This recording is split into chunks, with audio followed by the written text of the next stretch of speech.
Hey guys, it's Divest. I just saw this extra from The Onion's Awkward Men Deployed to the Southern Border sketch, giving incorrect opinions on a video game, and I thought I would go through and refute it.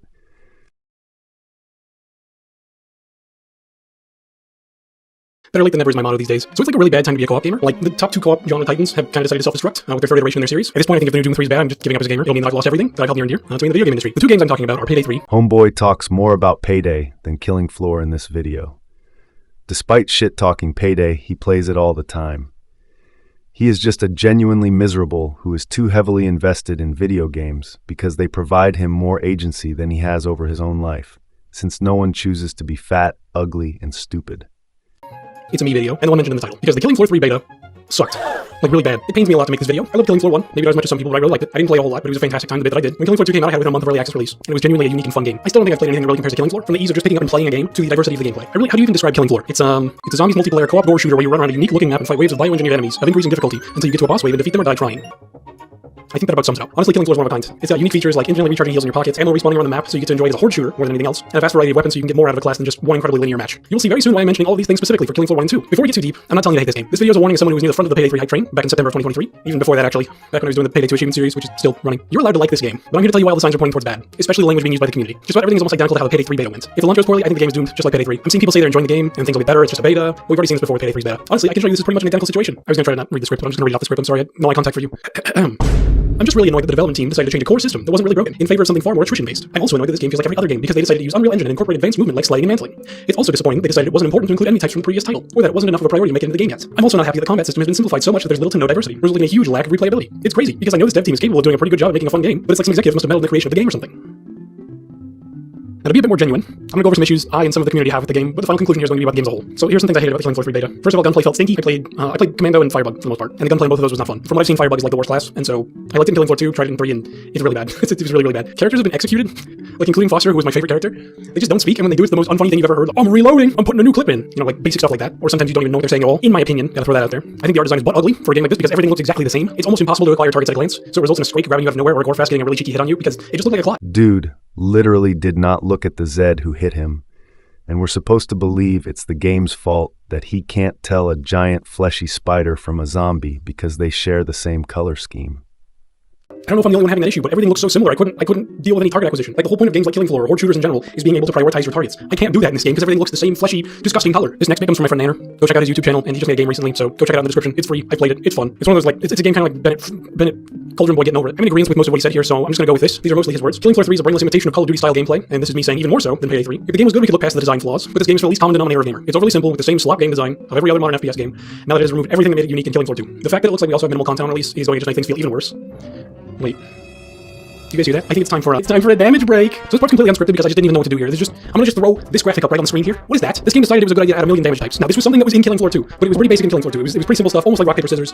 Rex, if you're watching, I got that from you. Thanks, Rex. He's one of the lead developers on Raid World War II, which is actually getting good updates now. But he said it should be simple, like rock, paper, scissors. That's not what this is. It's just like rock, paper, scissors, except you're throwing in every single D&D class. And on top of that, you're also throwing in guns, nuclear bombs, a pair of scissors. Wait, there's already scissors and rock, paper, scissors. Like a shook up soda can as like some sort of explosive device, and C4. And you gotta remember what everything does everything else, because everything is good against something, weak against something else, and just mid against everything else. So like, just taking a look at this damage chart here, this is insane. This is like RPG levels of insane. This is, let me count real quick. There is actually more damage types in Killing Floor 3 than there are in RuneScape. Like, I only gotta worry about 3 types of melee, 3 types of range, and magic.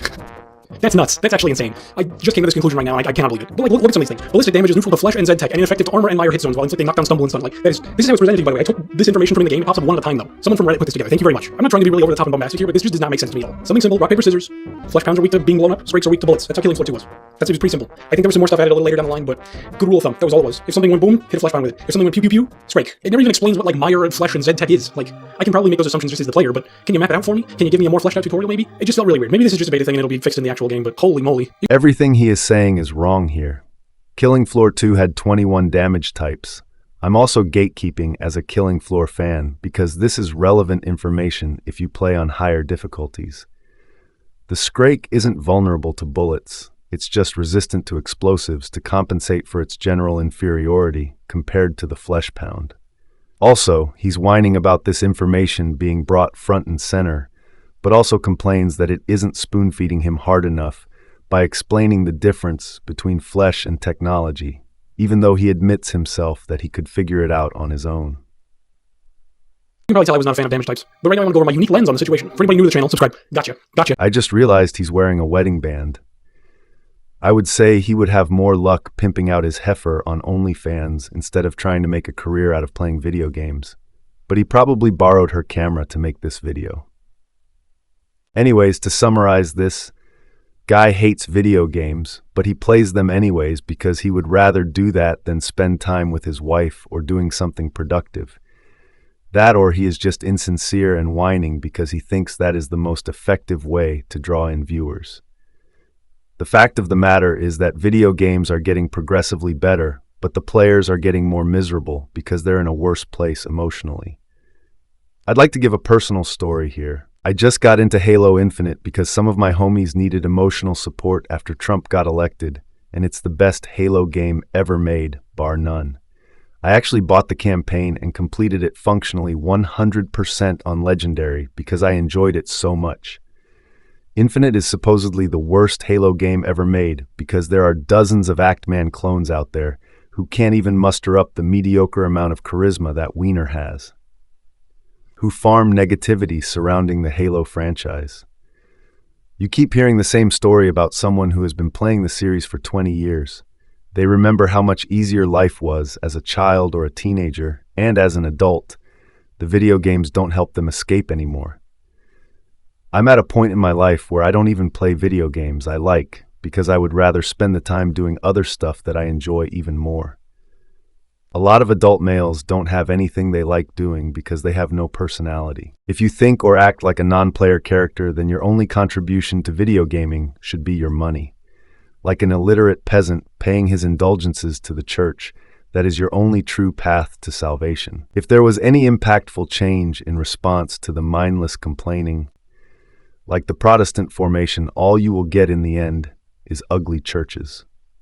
His nonsensical complaints about the game are even more ironic considering he invokes Call of Duty, which is a series that has gone downhill since 2016 due to acknowledging the hordes of slowly aging, unsatisfied and unsuccessful men bleeding boots on the ground. Anyways, thanks for listening. Let me know if you disagree in the comment below so I can humiliate you.